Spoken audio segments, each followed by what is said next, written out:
Follow these simple steps to make text boxes the same size in Word document. First, go to the Insert tab, then click on the text box option and draw a text box of the size you want. Now you can again go back to the Insert tab and select the second text box.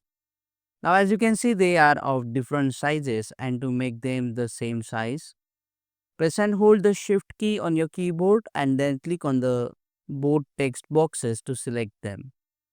Once you select them, you will see here the option of shape format. Under this tab, here is the height and width. So here you just have to enter the height and width. For example, 4 by 4. For me it is in centimeter, for you it may be in inches.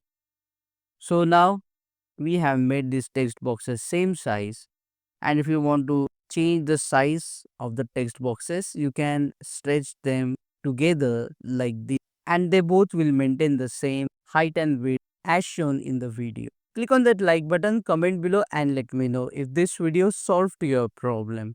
And don't forget to check out these useful videos if you want to learn more about Microsoft Word quickly. See you again in the next one.